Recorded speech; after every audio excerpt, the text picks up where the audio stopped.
Hola, ¿qué tal? He aquí la ventana ciudadana, una vez más con su sección tan recurrida por nuestros lectores y seguidores, Diálogos Ciudadanos.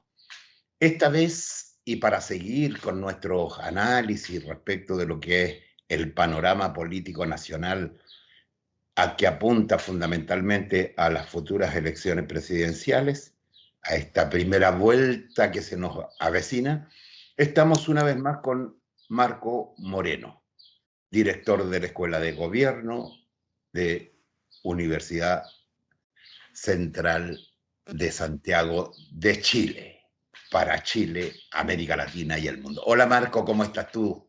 ¿Cómo estás, Juan Luis? Qué gusto de saludarte y nuevamente muy contento de estar aquí en estos diálogos ciudadanos de la Ventana Ciudadana, un espacio que nos permite conversar en clave ciudadana, ¿no? Que es lo que a la gente le importa, y en un lenguaje que nos permita efectivamente conversar más que dar una clase, ¿no? Una conversación interesante para enriquecer la discusión que es tan importante hoy día, ¿no es cierto?, a prácticamente ya 6 domingos de la elección presidencial. Bien dices tú, Marco, ese es el sentido de este diálogo ciudadano. Intentar aportar algunos elementos de análisis para que la ciudadanía participe efectivamente más nutrida de elementos y que pongan ellos sus propios elementos. Para eso es que tenemos en el mismo, en esta sección, la posibilidad de que dialoguen, pregunten y hagan sus propios comentarios que siempre nos enriquecen a nosotros y enriquecen el diálogo ciudadano que es tan importante en este momento en que nos acercamos, digo yo, a un proceso que pudiera ser efectivamente el término de la transición si añadimos la próxima elección presidencial con lo más importante, a mi juicio, que está sucediendo en este país, que es el proceso constitucional que se está viviendo. Creo que esas cosas pueden marcar efectivamente un marco que permita poner fin a esta transición. Y para comentar entonces esta situación cruzada hoy con esta posible acusación constitucional y el llamado a investigar que ha hecho eh, los órganos eh, de la Fiscalía, te doy la palabra para que nos hagas ese primer análisis, Marco. Bueno, estamos en un momento eh, muy interesante de la política en Chile, ¿no? Porque hace parte del ciclo electoral donde vamos a renovar nuestras autoridades, la primera magistratura, ¿no? La presidencia de la República, vamos a renovar el Congreso y los consejeros regionales, ¿no? Que a veces se nos olvidan, pero forman parte también de esta elección que vamos a tener el 21 de noviembre. Y tenemos 7 candidatos presidenciales que finalmente llegaron a la papeleta. Uno de ellos haciendo campaña telemática, ¿no? Todavía, eh, curiosamente, eso no lo habíamos visto nunca en Chile, ¿no? El candidato Franco Parisi haciendo campaña vía redes sociales porque no está en el país, ¿no? Por lo tanto, se ha perdido de 2 debates, ¿no? De televisión, el que tuvimos hace algunas semanas atrás y el que tendremos el lunes, que están siendo bien importantes. A los debates, según muestran las encuestas, los estudios de opinión, leía la semana pasada el de Data Influye, ¿no? De esta consultora que mostraba, que dirige Axel Callis y que mostraba, ¿no es cierto?, que un porcentaje importante de las personas afirmaba que señalaba que se informa y que está tomando sus decisiones electorales, ¿no?, a partir de lo que observa en los debates presidenciales, ¿no? Por lo tanto, eh, eso también se conecta, si le ponemos un poquito más de teoría, ¿no?, con lo que algunos autores han llamado el hecho de que vivimos en una democracia de audiencias, ¿no?, en donde los ciudadanos la mayor parte de los ciudadanos no participan activamente de la política, no ocupan cargos políticos, no hacen vida política y son, por lo tanto, espectadores, ¿no? Y algunos autores incluso hablan de una democracia de espectadores, ¿no? Que observan a través de las pantallas, ¿no? Como por ejemplo este streaming que estamos haciendo contigo, y la gente lo va a revisar, lo va a ver seguramente, y se hace una opinión, ¿no? O puede llegar a tomar sus decisiones a partir, ¿no es cierto?, de lo que ocurre en esta interacción que hacemos a través de una pantalla. Por eso hablamos de una democracia de audiencias, una democracia de espectadores, ¿no? Y te agrego otro concepto que me gusta mucho a mí, el de un autor que habla de que vivimos en una democracia ocular, ¿no? En donde la gente se hace la visión, o sea, perdón, se hace la concepción de lo que ocurre en el mundo a través de lo que ve, ¿no? Tú y yo somos o vivimos lo que era la democracia de la voz, ¿no? En donde los grandes líderes políticos, ¿no? Eran verdaderos tribunos, ¿no? Que hablaban en concentraciones masivas, ¿no? Donde iba mucha gente a estos lugares, a un teatro, a una plaza, se reunían, ¿no es cierto? Y allí el candidato presidencial, ¿no es cierto?, ocupando los micrófonos, ¿no?, le hablaba a la ciudadanía. Por eso esa era una democracia del habla, en donde uno se hacía la visión de las cosas a partir de lo que escuchaba. Eso cambió hoy día, ¿no? Con la irrupción de la televisión, de la radio y ahora de los medios audiovisuales, ¿no? Como las plataformas en que nos comunicamos, evidentemente estamos hablando de otro tipo de manera en que los ciudadanos se relacionan. Por eso digo que los debates, y hay mucha expectativa con el debate del lunes, están siendo importantes, especialmente por los errores no forzados que hacen los candidatos. Fíjate tú que es más importante los errores que cometen que es lo que dicen, y la gente no está tan preocupada, ¿no es cierto?, tanto de las propuestas, sino de que en qué se va a equivocar, qué después va a ser tema de noticia al día siguiente. Entonces, es bien curioso porque y me parece correcto, por lo tanto, entonces hablar de una democracia de espectadores, ¿no? Porque mayoritariamente la mayor parte de la gente, digo, no tiene una función activa en la política, ¿ya? No hace política activa, sino que, insisto, lo hace a través de lo que sus ojos ven, ¿no? Por eso que es importante estos elementos que te doy de contexto, porque además justamente esa elección que hemos dicho en nuestras ocasiones que hemos estado conversando contigo es de un resultado todavía abierto.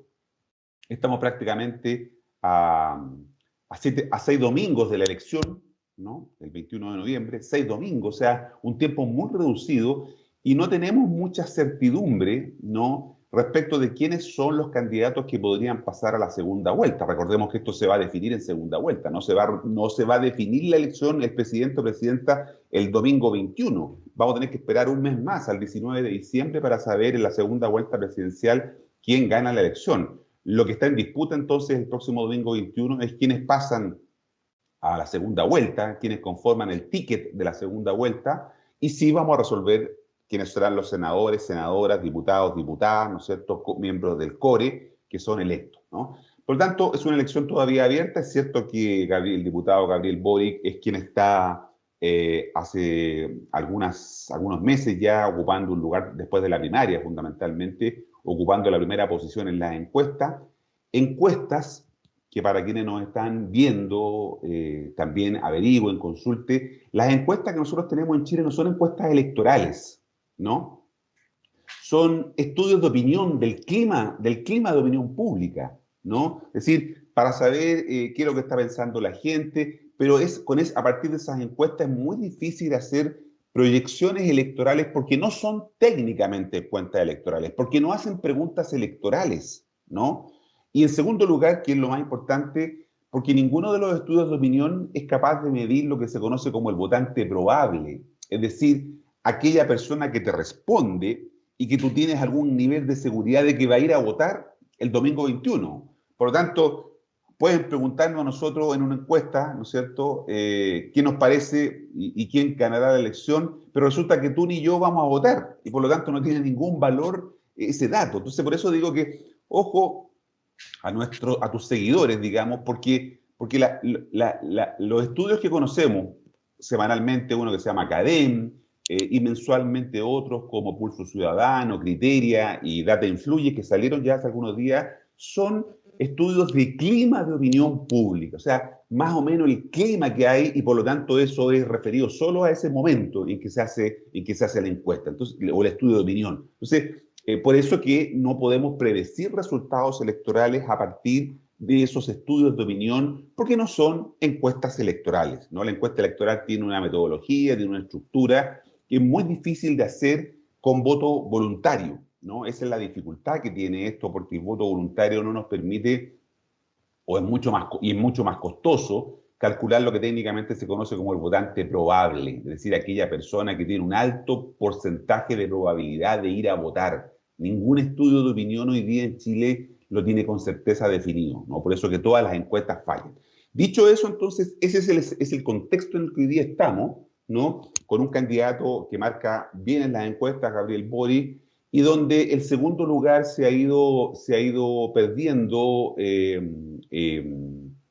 la claridad que había sobre el segundo lugar. Si bien es cierto, el candidato del gobierno, el candidato del oficialismo, de la moneda, Sebastián Sichel, al principio era visto como el probable segundo nombre que podría pasar a la segunda vuelta. Hoy día, y después de sus errores no forzados, ¿no? El haber negado que trabajó en una empresa que realizaba lobby, después haber guardado silencio durante varias semanas respecto de la pregunta que le hizo la senadora Yanna Proboste, si había o no retirado alguno de los retiros de sus fondos de pensiones, guardó silencio, eso generó lo que se conoce técnicamente como una bola de nieve, porque fue creciendo, ¿no? Finalmente, ¿no es cierto?, hace una semana atrás tuvo que reconocer que ¿no es cierto?, no había dicho la verdad, ¿no? A eso se agregó después una publicación en un periódico, en un medio digital sobre la otra versión de su biografía, que él ha contado extensamente en los medios de comunicación, ha expuesto su vida, ¿no? Y un medio entonces lo que hizo fue contrastar y dar la visión, ¿no? O otra visión de esa historia, ¿no? Que al candidato Sichel le pareció muy mal, ¿no?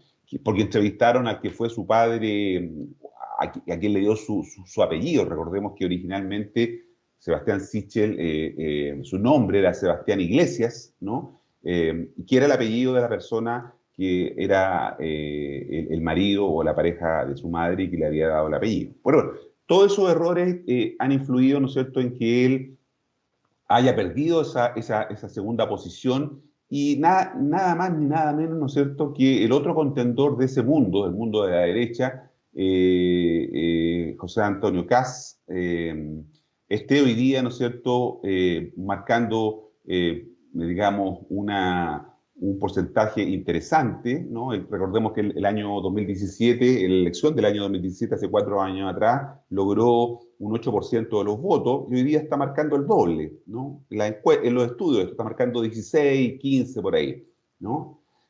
José Antonio Kast tiene un problema de techo, ¿no? Si bien es cierto, él ha crecido, el voto de rechazo que él tiene, o el rechazo, más que el voto, el rechazo que él tiene en las encuestas es muy alto, por lo tanto, no tiene ninguna posibilidad de ganar una elección presidencial en Chile, ¿no? Podrá pasar a la segunda vuelta eventualmente, ¿no? Podría ocurrir eso, pero hasta ahí va a llegar, no tiene ninguna posibilidad.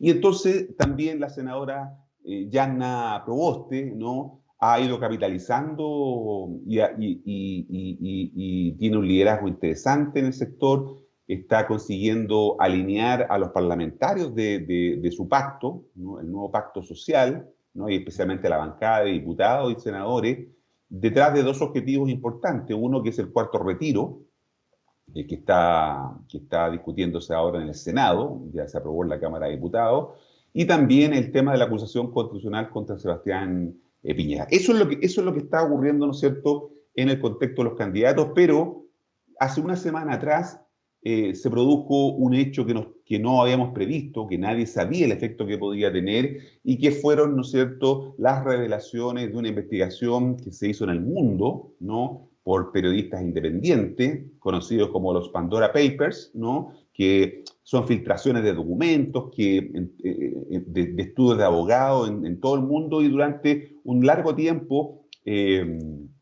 equipos de periodistas de los distintos países del mundo analizaron esta información. En el caso de Chile fue CIPER Chile y otro equipo que se llama La BOT, que tomaron toda esa información y hicieron un informe respecto de Chile. Por lo tanto, aquí no está, no sé, esto no es una operación política de la oposición, esto no es del comunismo internacional, no, estos fueron periodistas, ¿no es cierto?, en el mundo, en un proyecto mundial que hicieron esta investigación y que, como te decía, generaron un hecho político que no habíamos previsto en ninguna circunstancia. En política siempre pueden pasar cosas, ¿no? Y por eso que estamos tan perplejos, con tanta incertidumbre, porque cada día puede, como decía la presidenta Michelle Bachelet, cada día puede ser peor, ¿no?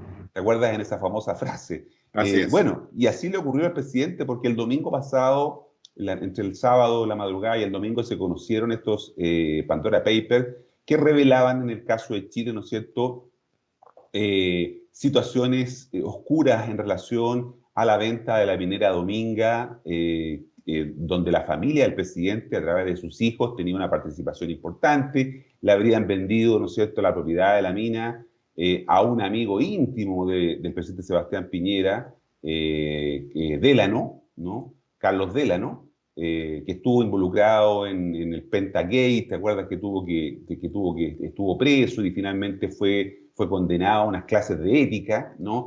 Un amigo muy, muy importante del presidente. Escuchaba el otro día una anécdota, ¿no? Que en el primer gobierno del presidente Sebastián Piñera, este señor Carlos Délano, amigo de toda la vida, conocido como el Choclo Délano, ¿no? Llegó hasta La Moneda, ¿no?, para ir a ver a su amigo y preguntó dónde está la oficina del Chatito, ¿no? De esa manera se refieren, ¿no es cierto?, entre los amigos, En la intimidad. en la intimidad, claro, al presidente Sebastián Piñera, ¿no? Entonces llegó y dice, ¿dónde está la oficina del Chatito?, ¿no? Y alguien recordaba eso como una anécdota cierta, lo que habla de una relación muy estrecha, ¿no? Por lo tanto, si bien es cierto, el presidente había constituido un fideicomiso, ¿no?, antes de ser candidato presidencial. Estos hechos ocurrieron antes de la primera elección en que él compitió por la presidencia, porque ganó la presidencia de la República, perdón, en el 2010.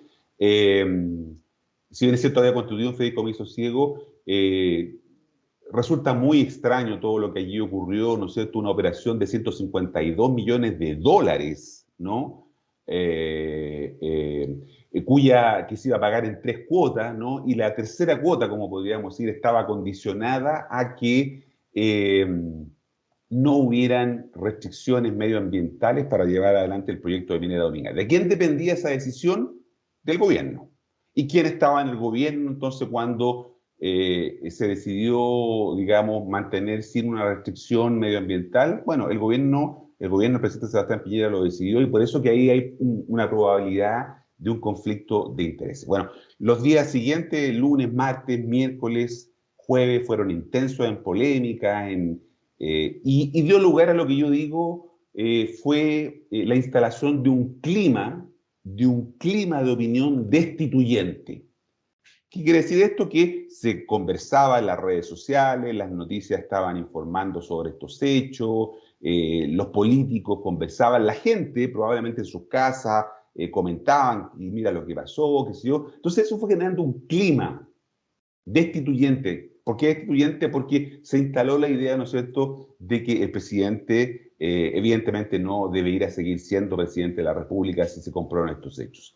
Pero ayer viernes, ¿no?, ocurrieron dos situaciones muy importantes, ¿no? Por un lado, un juzgado de garantía, el primer juzgado de garantía de Santiago acogió a trámite una querella interpuesta por un abogado, ¿no?, el abogado Rendón, para que investigara estos hechos. Lo acogió a trámite, y en paralelo, unas pocas horas después, finalmente la Fiscalía, el Ministerio Público, decidió iniciar una investigación penal contra el presidente Sebastián Piñera a propósito de estos hechos, porque si bien estos hechos fueron juzgados, son cosas juzgadas de hace digamos, 10 años atrás, ¿no?, un juicio, algunos antecedentes, según lo que dijo el fiscal nacional Abbott, no estaban en esa situación. Por lo tanto, se pasó del clima destituyente a un escenario destituyente. ¿Por qué escenario? Porque hay instituciones formales, ¿no?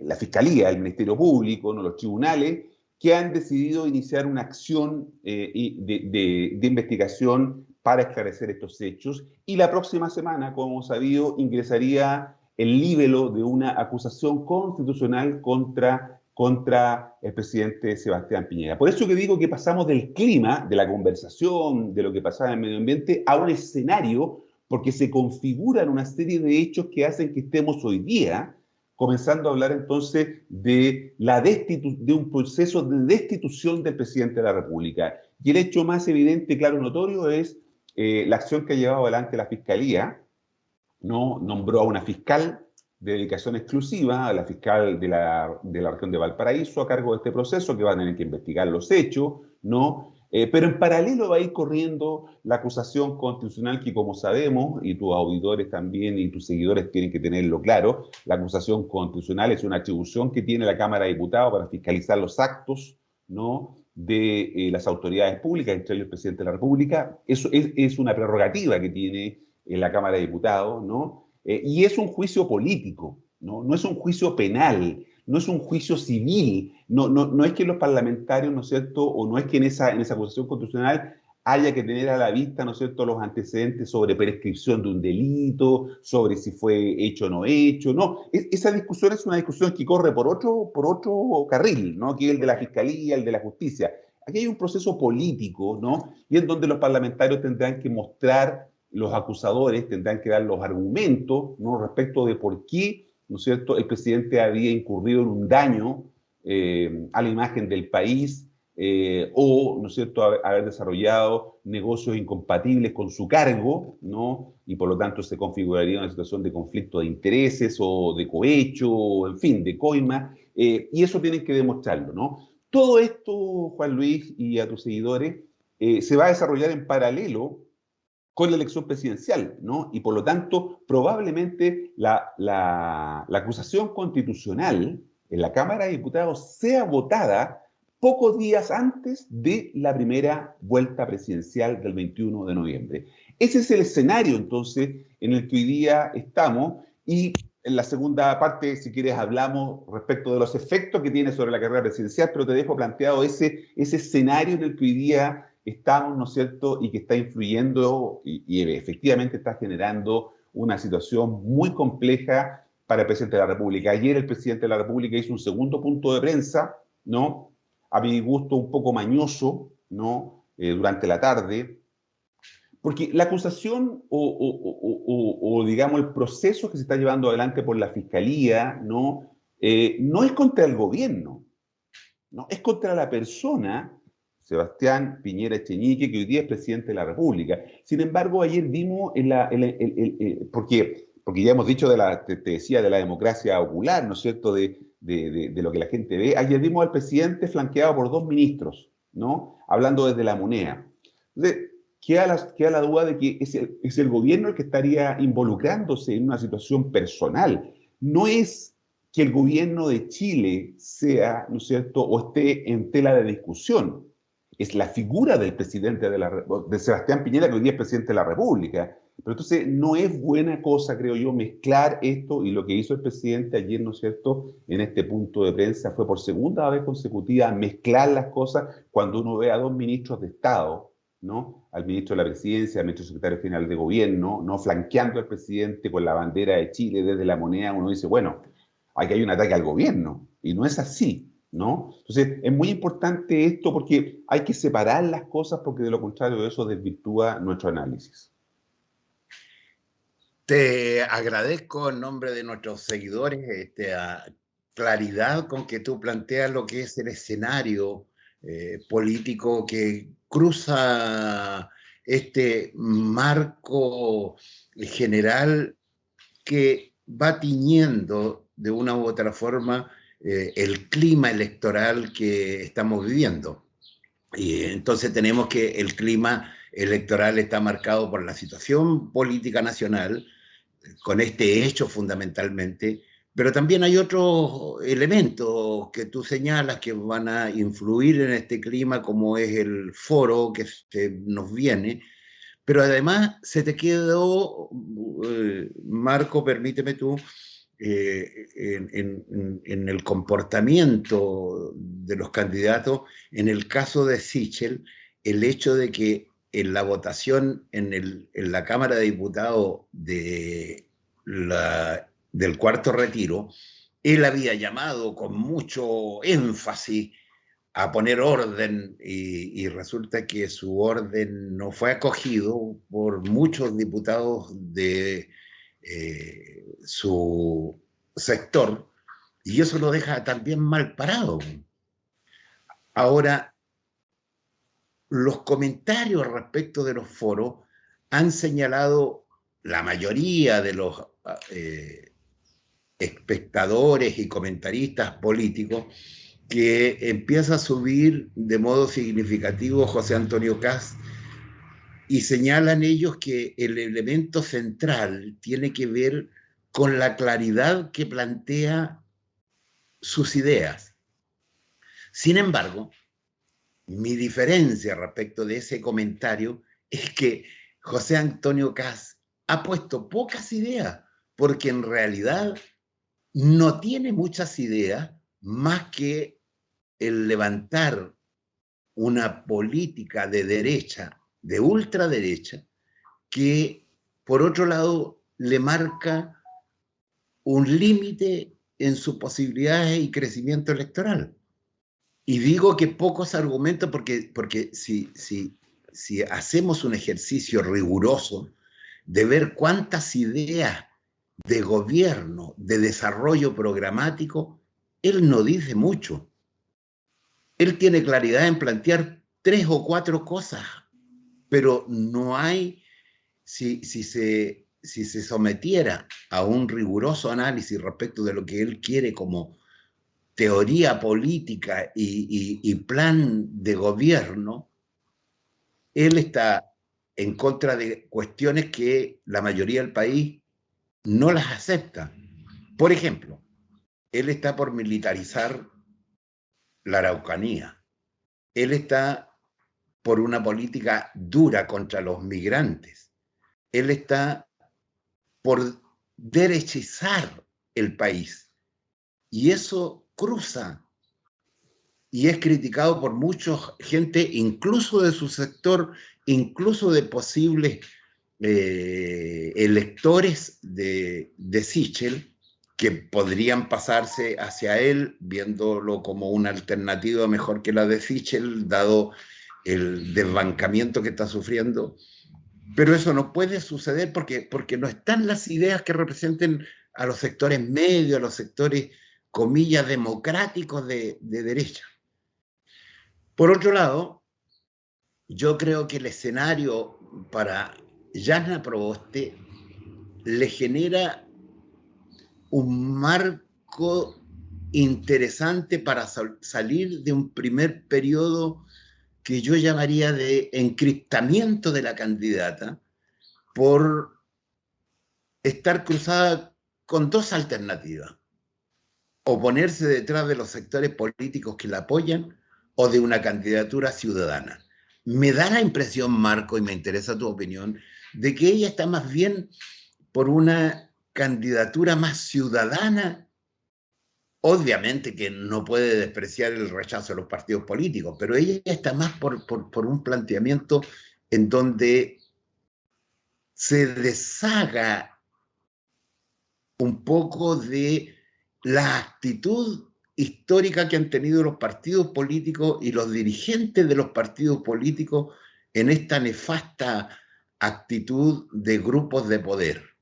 Ella quiere, más bien yo tengo la sensación desde su lanzamiento en la campaña de la primaria en Vallenar, una candidatura, acuérdate tú que lanza su campaña sin banderas, sin dirigentes políticos y con la ciudadanía.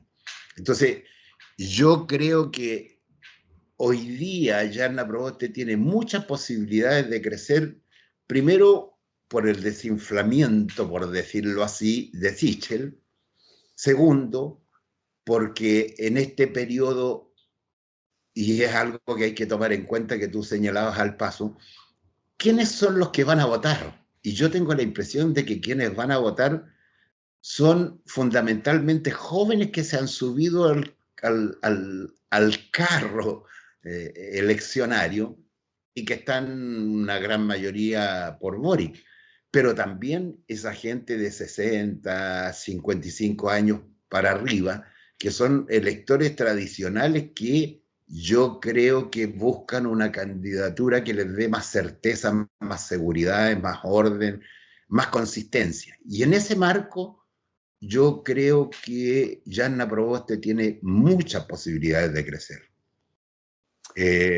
Y nos queda, si tú quieres, dar una pasada a lo que es Marcos Enríquez Ominami y a lo que es Artés. Y yo creo que tienen poco donde crecer. Sí, yo comparto prácticamente 100% lo que tú señalabas como escenario, como digamos complemento del escenario que planteábamos en la primera etapa sobre los elementos contextuales, ¿no? Efectivamente, la pregunta es cómo lo que señalábamos está influyendo sobre las candidaturas presidenciales y lo que tú afirmas es correcto. Respecto de Sebastián Sichel, ¿no es cierto?, esta complicación que ha tenido respecto de los errores no forzados, ¿no? Y por lo tanto, eso está teniendo un efecto en cómo la gente lo evalúa, ¿no? Esto de no decir la verdad, a lo menos de ocultar, porque el problema no es que haya hecho retiros del fondo, ¿no? Eso la gente no lo cuestiona, sino que la gente cuestiona es más bien que él no haya querido reconocerlo, ¿no? Y hay una frase del Principito que la voy a leer que me gusta mucho, que dice: después de la primera mentira, toda la verdad se convierte en duda, ¿no? Un libro del Principito. Después de la primera mentira, toda la verdad se convierte en duda. Y eso es lo que está pasando respecto de esa dimensión con Sitges, porque efectivamente la gente que en algún momento le creyó, ¿no es cierto?, hoy día tiene dudas respecto de él. A eso agrega lo segundo que tú muy bien señalabas, de que él ha intentado mostrarse como un candidato de centro, ¿no? Y ha descuidado su flanco derecho, ¿no? Él dice que no es político, que la política ensucia las decisiones, de que él no es es un hombre que siempre ha estado por los procesos, digamos, no ideológicos, y por lo tanto la derecha no es su principal referente, y por lo tanto, entonces, en ese electorado del llamado 20% del rechazo, ¿no? Tampoco hay mucho convencimiento, y ahí mucha gente dice, bueno, si vamos a perdamos con alguien, ¿no es cierto?, que es de nuestro sector, que realmente marca las banderas de la derecha, como es José Antonio Kast, ¿no? Entonces, ese es el segundo elemento. Y el tercer elemento, ¿no?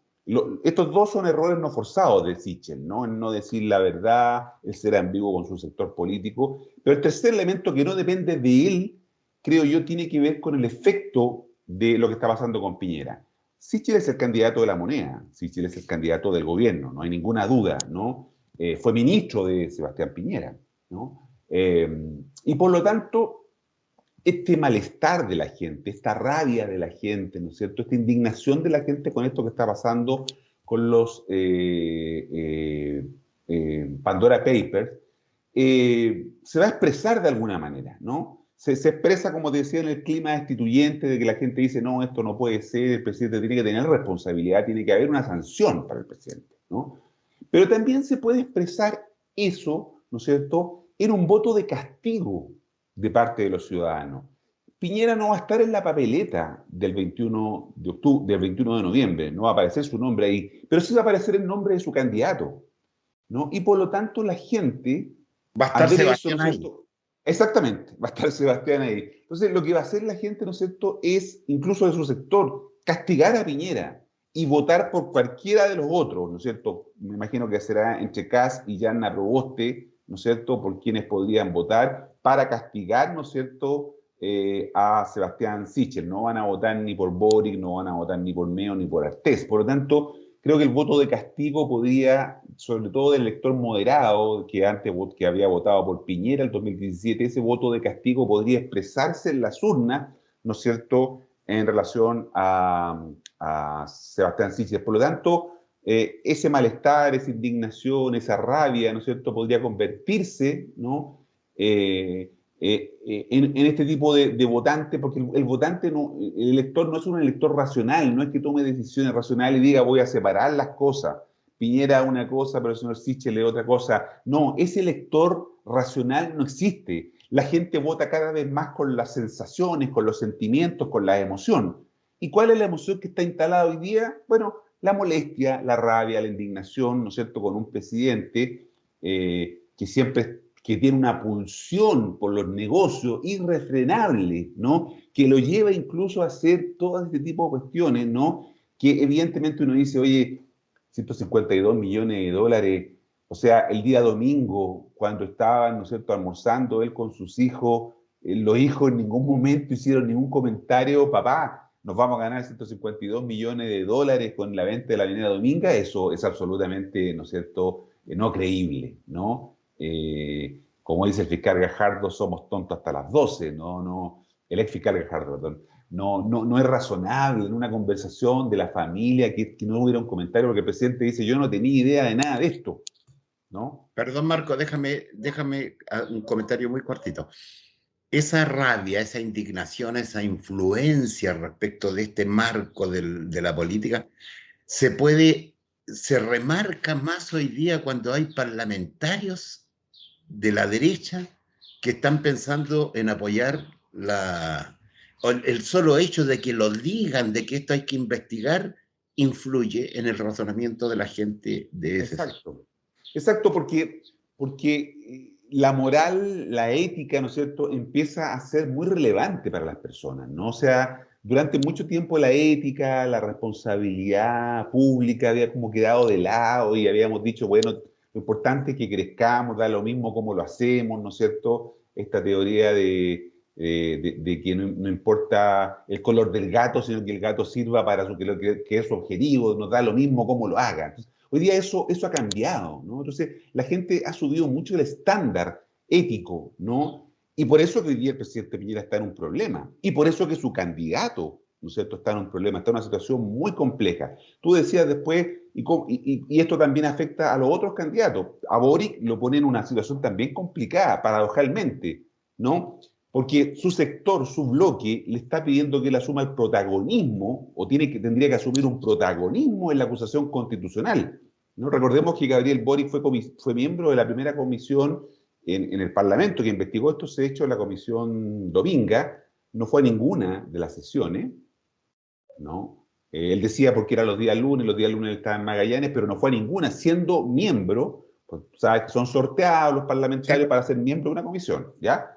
No fue a ninguna de las sesiones, ¿no? Entonces hoy día se le está presionando por parte de su sector, especialmente el Partido Comunista, ¿no?, para que asuma un rol mucho más protagónico en la acusación constitucional, que la lidere, ¿no? Y por supuesto que Boric y sectores del Frente Amplio no son muy partidarios de esto porque evidentemente Boric necesita también tener una lógica de moderación en su campaña, ¿no es cierto?, en su discurso, para no alejar a los electores moderados, ¿no? Entonces, mira cómo esto también tiene efectos sobre Gabriel Boric porque lo pone en una situación imposible, es decir, él no puede restarse, él no puede, ¿no es cierto?, decir, no, esto que lo resuelvan los diputados, porque resulta que él también es diputado, ¿no? Oye, Entonces, perdón, va a tener perdón, que Marco, asumir un rol en este proceso. perdón, decir nomás que Jasna Proboste, que sí hubiese, estoy seguro, encabezado esto, no lo puede hacer por ser senador y ser parte de la... Exacto. Que ella sí Ahora, que se hubiese justamente, puesto en otras circunstancias, se hubiese puesto a la cabeza de esto.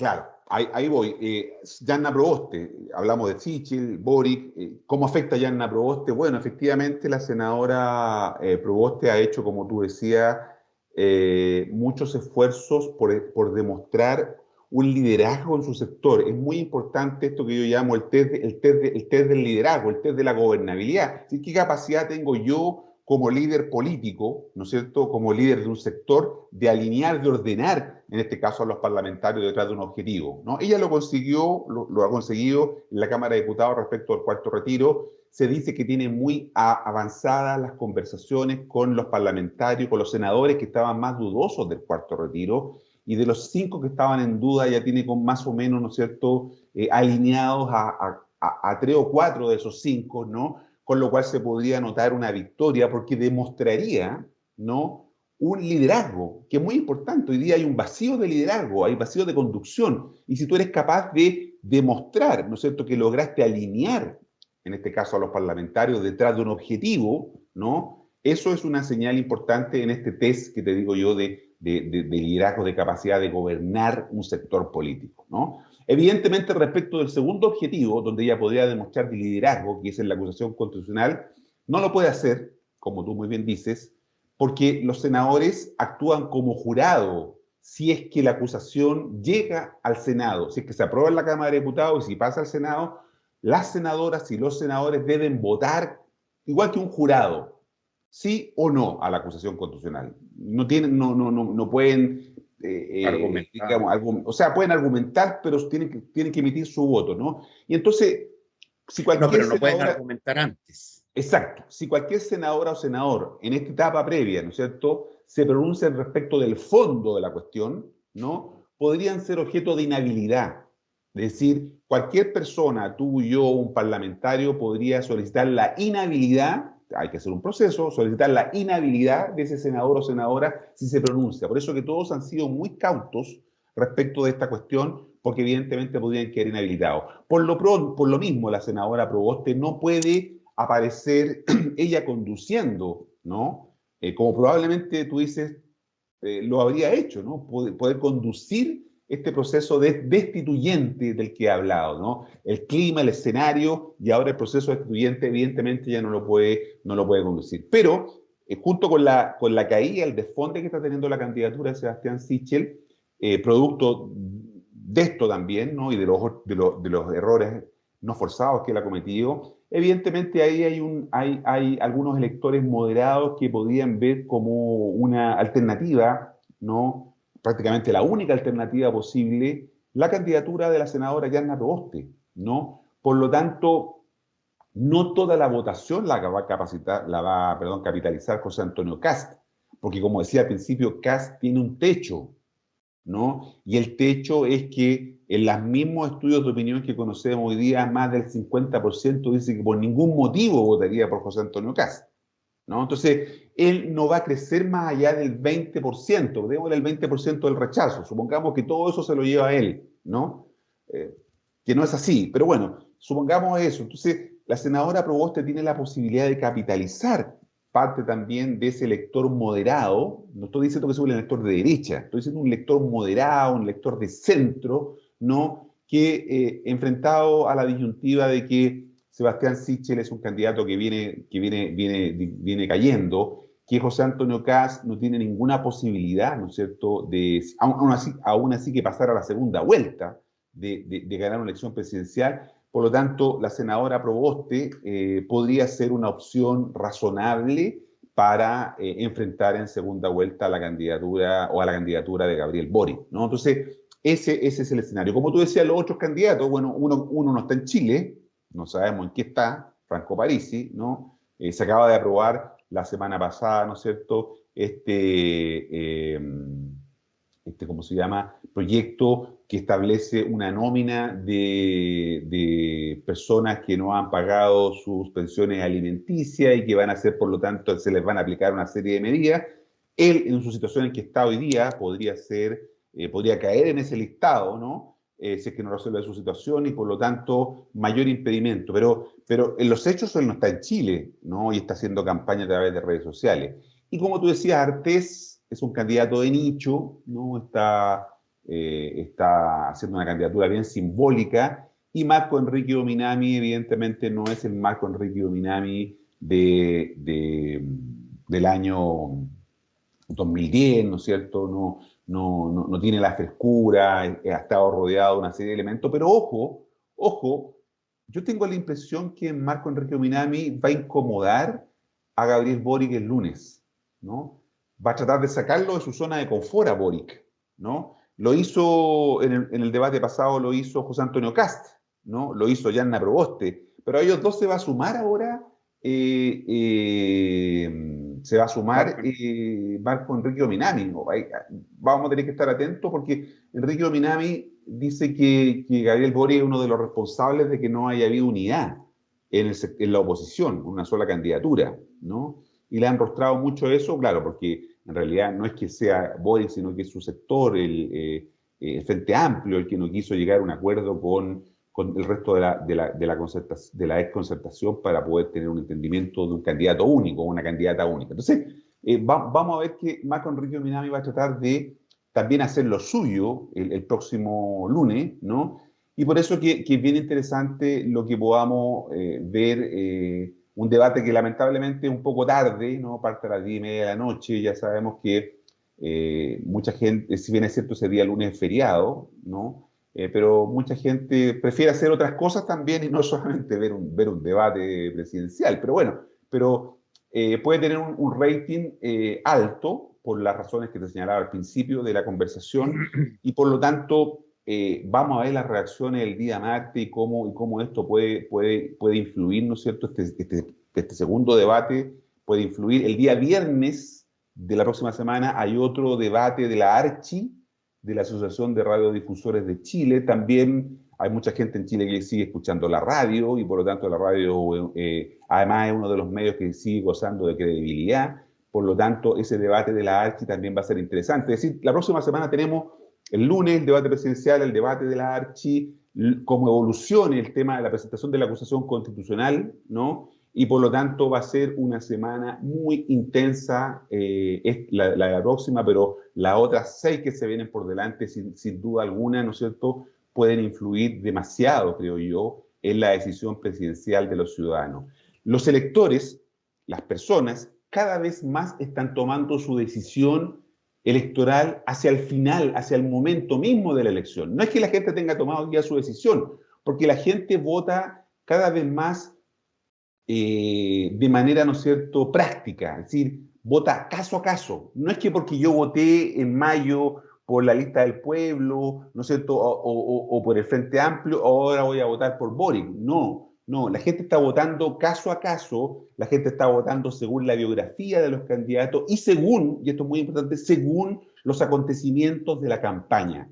Y por eso que lo que ocurrió con Piñera y los Pandora Papers, y lo que pueda pasar con el avance de la investigación de la Fiscalía, ¿no? Es tan importante porque eso puede ser un elemento que influya sobre cómo la gente está votando y porque cada vez más, como te decía también, la gente está votando no por consideraciones racionales, ¿no? Tendemos a separar las emociones de la razón como si fueran dos mundos aparte y la verdad que son dos mundos que conviven en nuestro cerebro, ¿no? Nosotros no somos 100% racionales, tenemos mucha también emoción, ¿no? Y el punto es cómo entonces esas dos dimensiones, lo emocional, los sentimientos con la razón, ¿no es cierto?, se expresan en la manera, ¿no es cierto?, que yo tengo una preferencia electoral. Y eso es lo interesante de este fenómeno. Decir entonces que como conclusión el clima electoral y la situación política está líquida y la situación política influyendo. Un par de elementos nomás para que vayamos cerrando, Marco, respecto del análisis que tú haces. Indudablemente que sea cual sea el rumbo que tome esta acusación constitucional y las investigaciones, porque el solo hecho de sentirse sometido a una investigación, el presidente de la República va a afectar su imagen y con ello la imagen de Sichel. Pero además, en ese marco, entiendo que también se abre o se está pidiendo que Impuestos Internos haga una investigación por una de las aristas de este tema. Y eso obviamente que ensucia el panorama de los Sebastianes. Respecto de Marco Enrique Dominami, solo decir que él no tiene mucho que perder, por tanto puede, y su actitud un tanto agresiva por momentos y punzante, puede llevar a este panorama que tú señalas de eh, darle un poco a Boric para intentar ganar algunos votitos. Y respecto de Kass, yo insisto, él no tiene muchas ideas, se le agotan las ideas que pueda decir públicamente. Si tuviera que decir públicamente lo que él piensa, lo que viene pensando durante todos estos años, el nivel de rechazo crecería. Y respecto de Jasna Proboste, yo creo que ahí hay algunos elementos que no han estado nítidamente puestos en su campaña por su equipo, que lo veo un poco lento, que tiene que ver con el tema de ser mujer. Yo creo que este es un periodo que en Chile y en el mundo hace que las mujeres tengan un nivel de aceptación mucho mayor por su comportamiento, por su eh, visión de la vida, el ser aymara, y sobre todo es que yo creo que la gran mayoría de los votantes que se van a sumar en esta elección y que no votaron en las anteriores es esa gente de 55 años para arriba, que yo creo que es más fácil que se sientan interpretados por ella. Ese es el panorama y te invito, Marco, al siguiente ejercicio. Dime tú, a tu juicio, ¿cuáles son los elementos que cada uno de estos candidatos debiera poner énfasis en el próximo foro? ¿Y cuál es tu visión? Juégatela, haz una apuesta. 10 días después del foro, ¿cómo se va a ver este teñido, este clima? ¿A quién va a favorecer y a quién va a perjudicar? Eso para ir terminando con esto, Marco, esta interesante conversación, siempre con Marco Moreno, director de la Escuela de Gobierno de la Universidad Central de Chile. Es grato conversar y afloran una serie de elementos que nos permiten ir ordenando nuestro razonamiento. Sí, yo te diría que en el final, enfrentado a este escenario de incertidumbre que genera la elección en sí misma, ¿no es cierto?, porque ninguno de los candidatos y la candidata, ¿no es cierto?, tiene totalmente asegurado su paso a la segunda vuelta, que se le adiciona, ¿no es cierto?, este componente de ambiente, de escenario destituyente respecto del presidente de la República, Sebastián Piñera. Creo que el elemento central respecto del cual entonces los candidatos van a tener que tomar posición en el debate del lunes, y va a ser un tema del debate, es una invitada incómoda que vamos a tener en la elección de fin de año, ¿no? Y esta invitada, un invitado incómodo, no sé si es masculino o femenino, es el tema de la gobernabilidad, ¿no?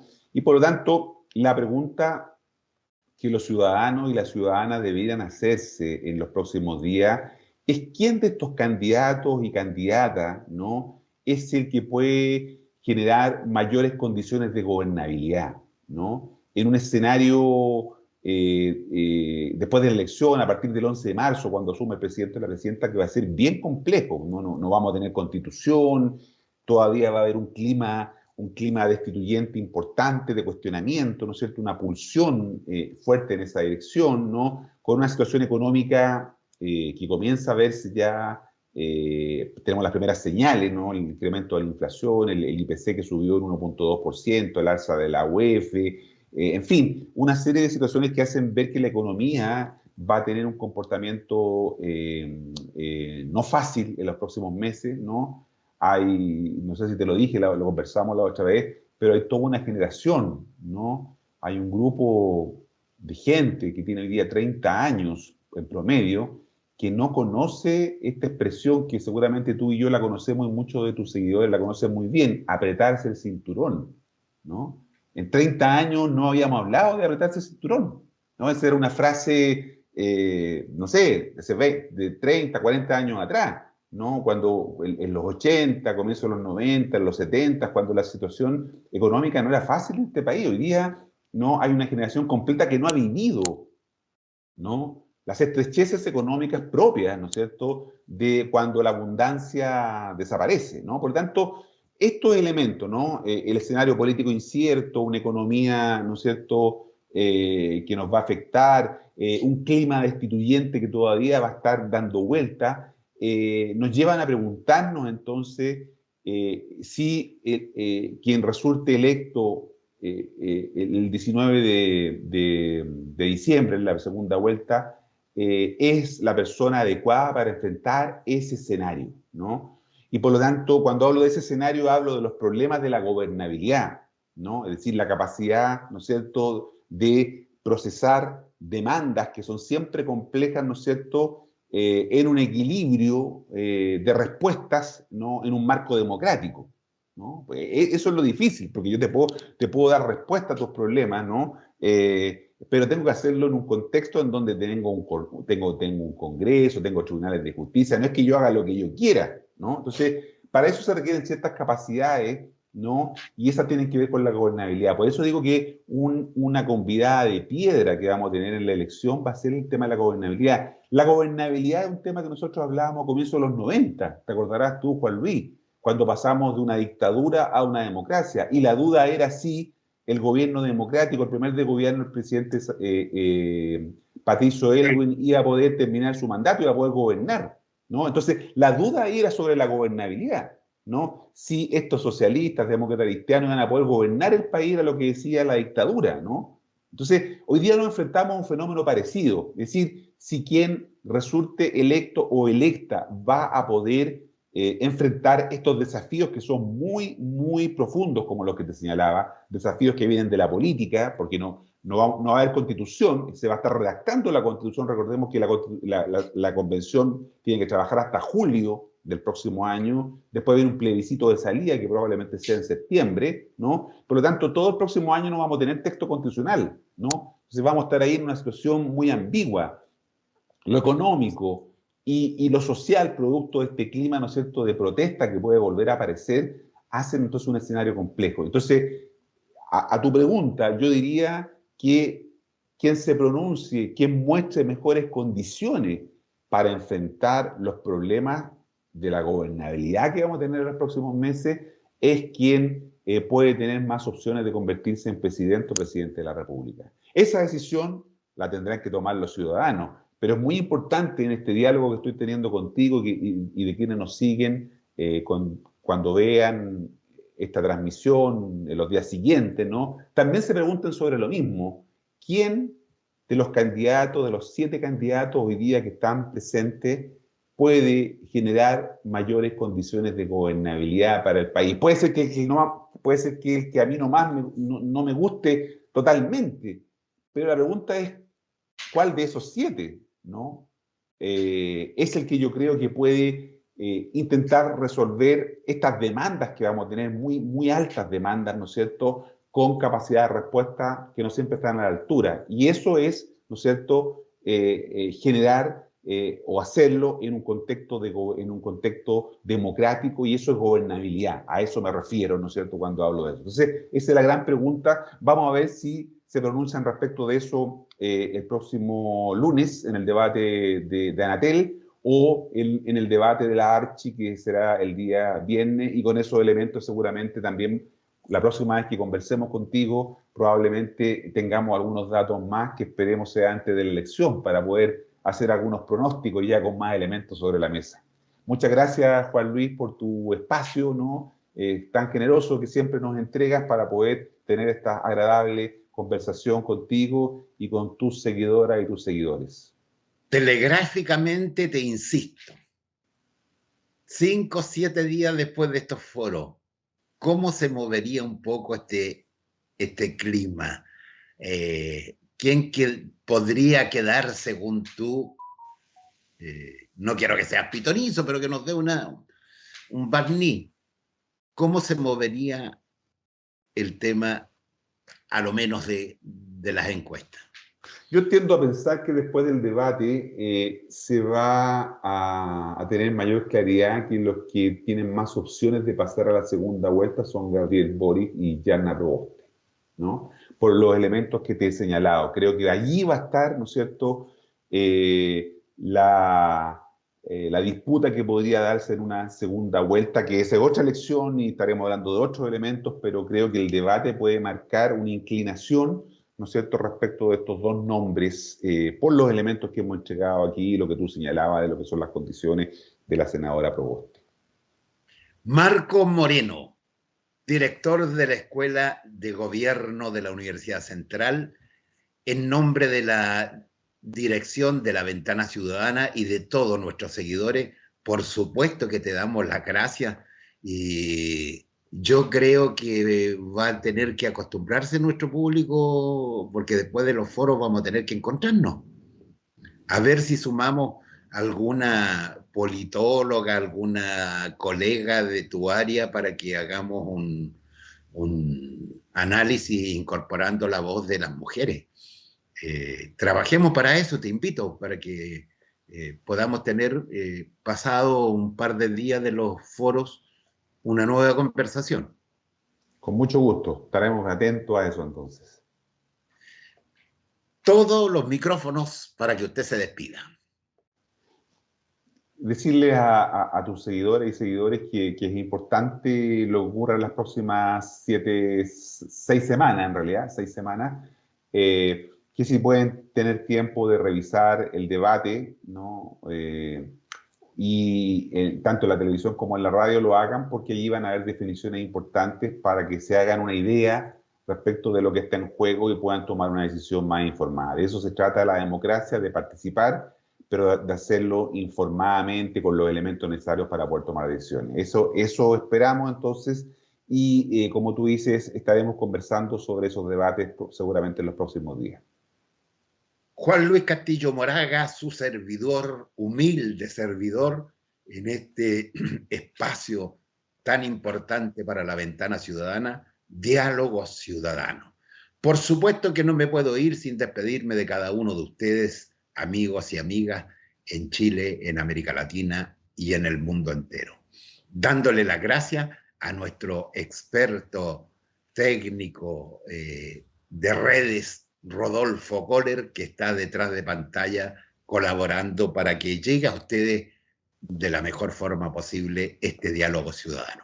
Un abrazo grande para todos, un abrazo, Marco, y nos vemos en los próximos 10, 15 días.